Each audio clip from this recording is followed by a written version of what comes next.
nesse instante, irmão Marcos, para que agradeça a Deus pela oferta missionária levantada.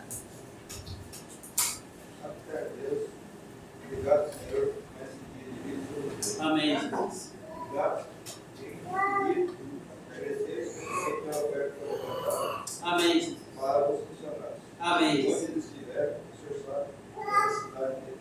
É verdade. Peço e agradeço em nome do Senhor Jesus Cristo. Amém. Amém. Amada igreja, pode assentar-se? Muito bem, queridos. O Salmo de número 148. Salmo de número 148. Que nos diz o seguinte. Salmo de número 148.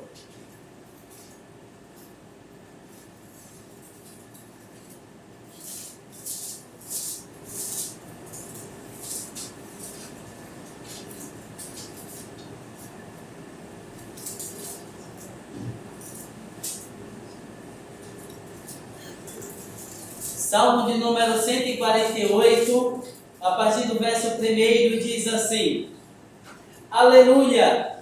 Louvai ao Senhor dos altos céus, louvai-o nas alturas, louvai-o todos os seus anjos, louvai-o todas as suas legiões celestes, louvai o sol e lua, louvai-o todas as estrelas luzentes, louvai os céus dos céus, e as águas que estão acima do firmamento, louvem o nome do Senhor, pois mandou Ele e foram criados, e as estabeleceu para todo sempre. Fixou-lhes uma ordem que não passará. Louvai ao Senhor da terra, monstros marinhos e abismos todos, fogo e saraiva, neve e vapor, e ventos procelosos que lhe executam a palavra. Montes e todos os outeiros, árvores frutíferas e todos os cedros, feras e gados, répteis e voláteis, reis da terra e todos os povos, príncipes e todos os juízes da terra, rapazes e donzelas,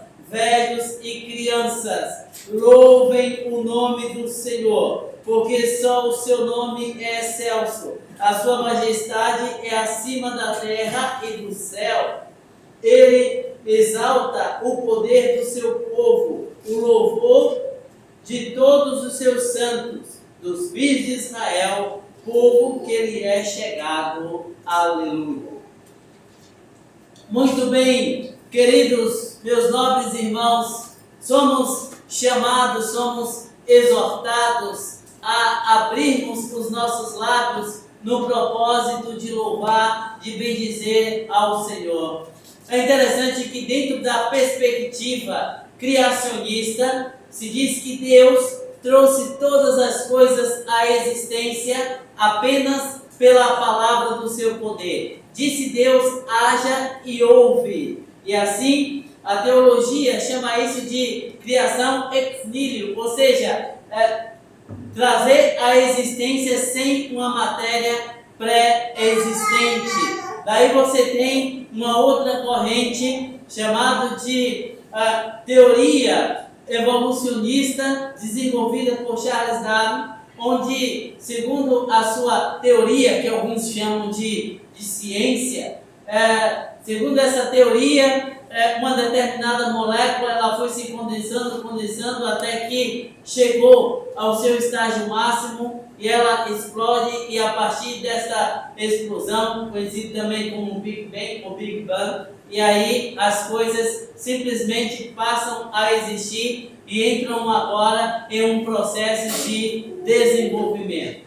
Mas você tem ainda uma outra corrente que está muito mais ligada com a ideia criacionista, chamada de design inteligente, onde, segundo estes cientistas, as coisas são tão perfeitas e tão ordenadas que é impossível você olhar para a forma como as coisas funcionam sem que você conclua inevitavelmente que existe uma força inteligente regendo tudo isso. Pois bem, o fato é que o salmista, quando ele chama a coisa criada para louvar o Criador, ele diz num primeiro momento que as alturas devem louvar ao Senhor, os céus, diz ele, que a terra deve louvar ao Senhor. Mas não só isso, ele diz que a humanidade também deve louvar ao Senhor, os reis, bem como também os seus súditos. Sim, queridos, vejamos isso no texto.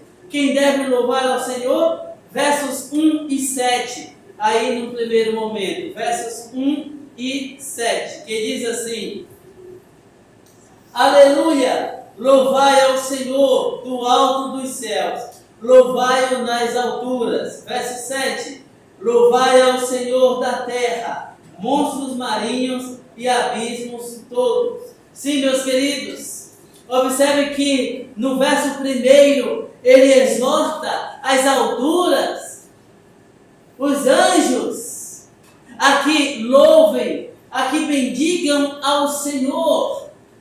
É interessante, amados, que quando nós lemos a visão de Isaías, conforme Isaías capítulo 6, nós vemos ali que aqueles anjos descritos por Isaías estão reverenciando, estão adorando ao Senhor.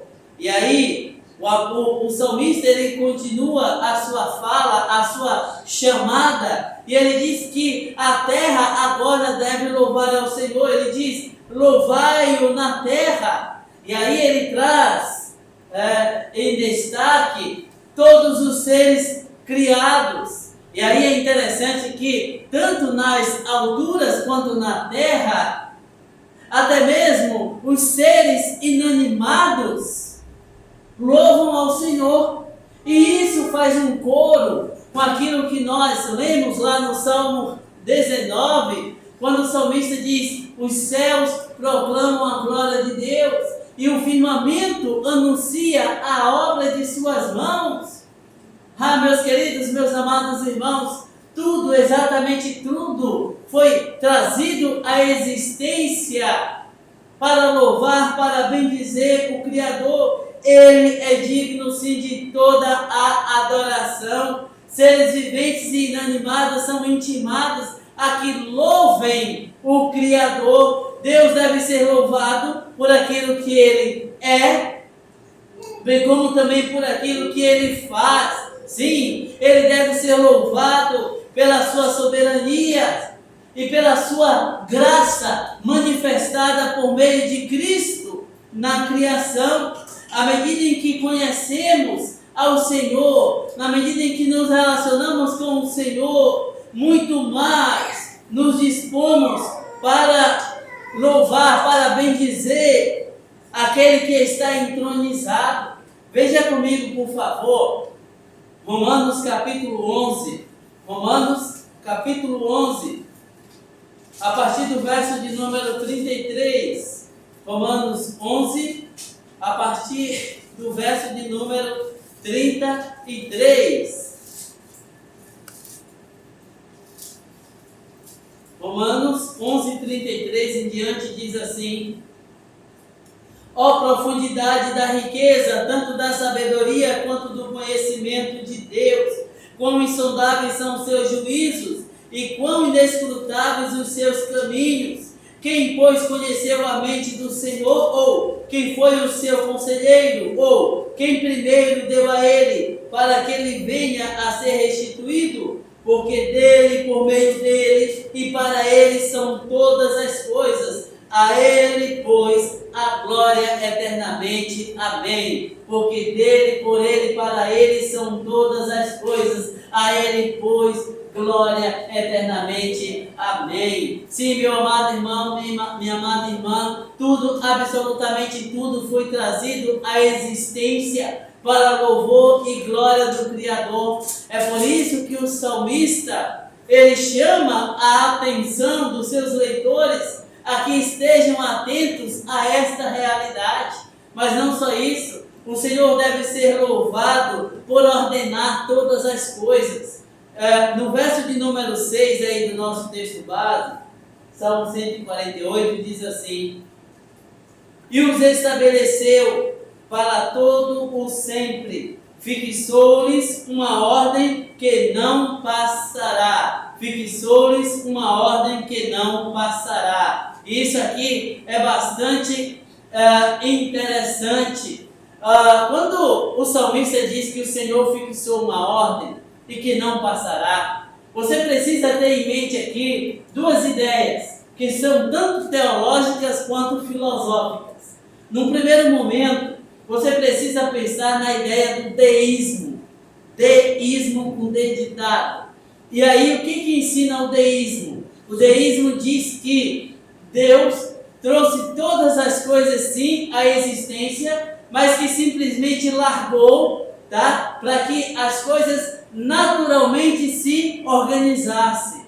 Deus não interage, Ele não intervém em absolutamente nada na criação. As coisas se organizam por si só. A ordem natural das coisas vai se ajustando. Em contrapartida, você tem o teísmo, com T de tatu, teísmo. O teísmo diz que o sobrenatural é realidade, que Deus trouxe todas as coisas à existência, mas não só isso. Ele não só trouxe todas as coisas à existência, como Ele intervém, como Ele interage com a criação.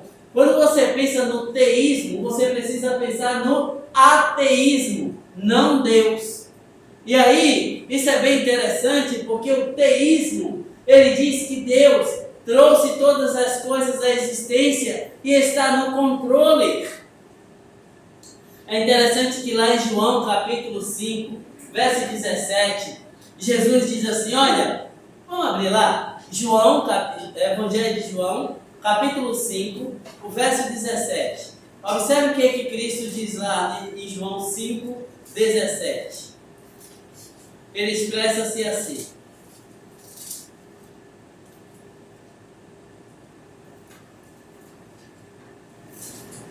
Mas ele lhes disse, meu Pai trabalha até agora, e eu trabalho também. Sim, meu Pai trabalha até agora. Aqui você precisa ter em mente a ideia da redenção e da restauração. O Deus triuno trabalhando para redimir a criação que foi comprometida por conta do pecado.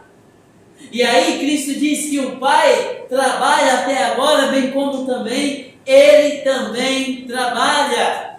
A isso, queridos, nós podemos chamar de teísmo, ou seja, é o Deus que intervém, é o Deus que interage, o Deus que ordena todas as coisas. Daí eu chamo a sua atenção novamente para Isaías capítulo 6, que naquele momento em que o Senhor dá a revelação para Isaías, a situação era simplesmente catastrófica. Havia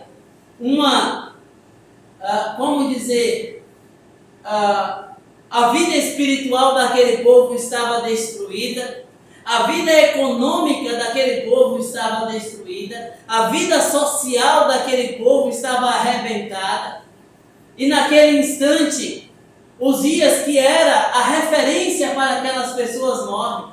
Daí o Senhor dá uma visão, dá uma palavra para Isaías, e a palavra era a seguinte: no ano da morte do rei Uzias, eu vi o Senhor assentado no alto e sublime trono. O que isso significa? Que o Senhor reina, que o Senhor está no controle, que nada absolutamente foge ao controle do Senhor. Mas, um pouquinho antes, o Senhor já havia denunciado por meio do profeta, dizendo que o jumento conhece o seu dono, o boi conhece o seu possuidor, porém, Israel não me conhece. Ou seja, qual era o problema? O coração do povo está distante do Senhor. Qual é a solução? Volte-se para o Senhor, que é rico em perdoar. Reconheçam os seus erros, confessem os seus pecados, e vejam e experimentem o agir do Deus que trouxe todas as coisas à existência, que está no controle, que largou agora os indivíduos ao próprio coração, mas que é poderoso e é misericordioso a ponto de fazer a coisa tomar outros contornos.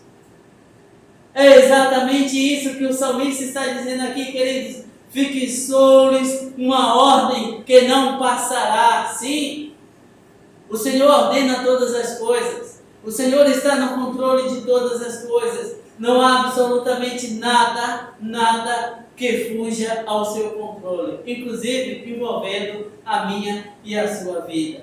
Mas ainda, o Senhor deve ser louvado por todos os indivíduos. Verso de número 12, Salmo de número 148, verso 12, diz assim: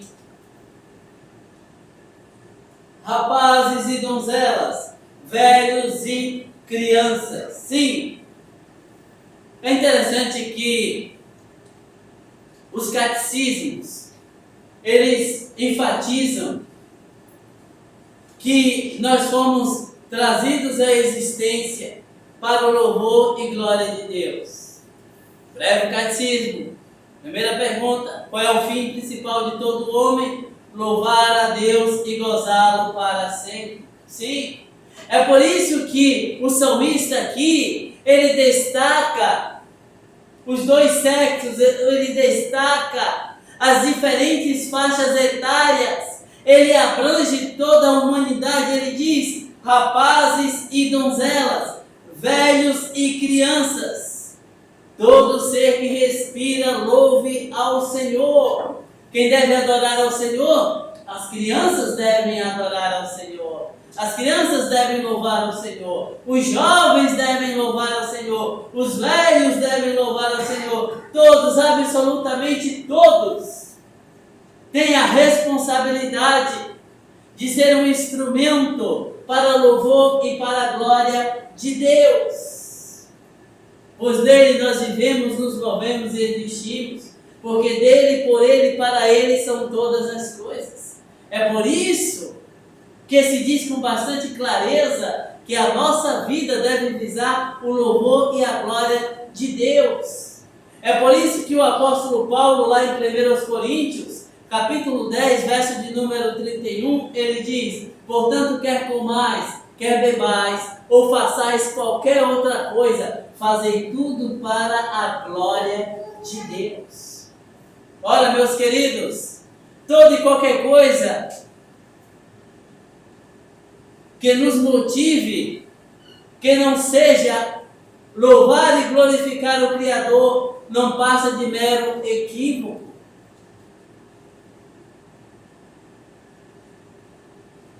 Você tem sido instrumento para louvor e glória do Criador?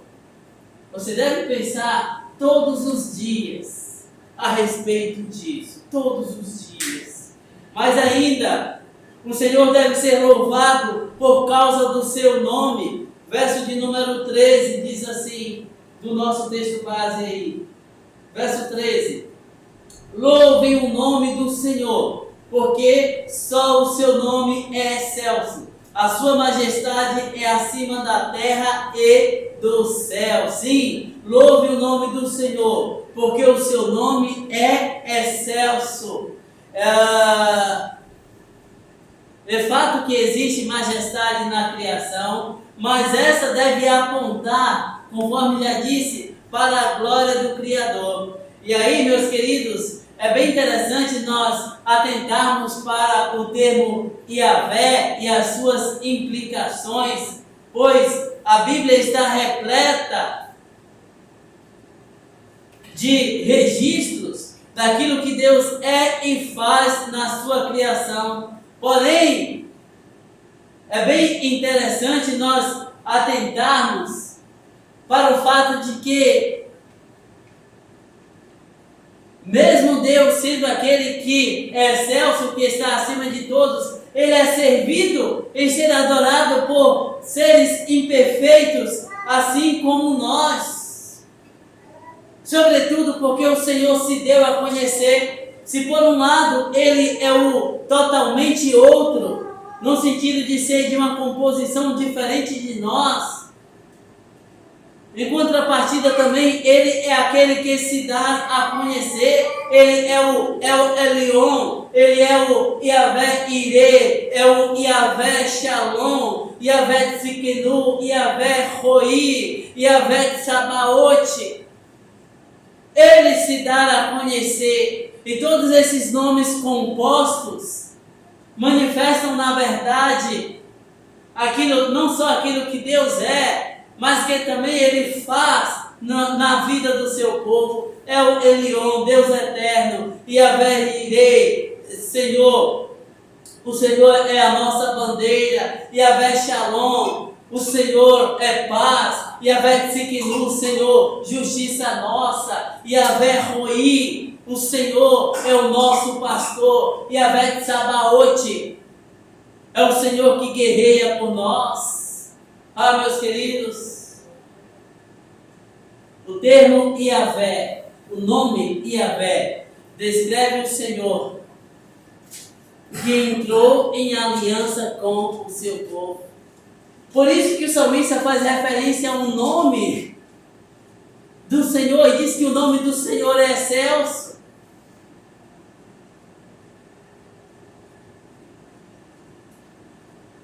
E nós precisamos ter a clara convicção disso.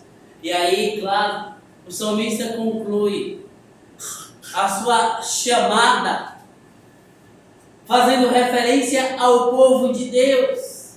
E diz: povo, louve, abra os lábios, não seja tímido quando o assunto é louvar e bendizer o Criador, pois Ele de fato tem feito grandes coisas. Reconheça os feitos do Senhor no meio do seu povo. Reconheça aquilo que o Senhor é e faz. E não seja tímido no tocante ao testificar a respeito deste Deus que está no controle de todas as coisas, inclusive da minha e da sua vida. Finalzinho aí, a partir do verso 14, ele diz assim: Ele exalta o poder do seu povo, o louvor de todos os seus santos, dos filhos de Israel, povo que lhe é chegado. Aleluia. Povo que lhe é chegado. Povo que sabe quem é o Senhor. Povo que já experimentou aquilo que o Senhor faz na vida, no meio do seu povo. Pois bem, você tem louvado ao Senhor? E aí você pode fazer isso através das mais variadas ações. Do louvor, puro e simples, abrindo os lábios e cantando. Essa é uma forma de louvor, de elogio. Por meio da sua vida de testemunho e abrindo seus lábios para falar a respeito de Deus para outros.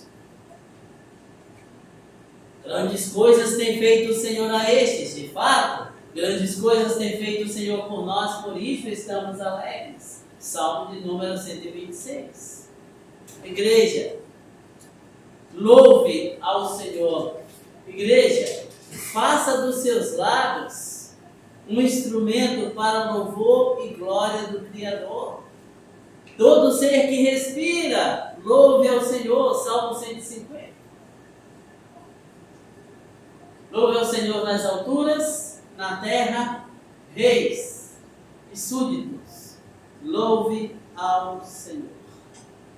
E que Ele, na sua graça e infinita misericórdia, seja servido em usar a sua vida e os seus lábios para o louvor da sua glória. Amém?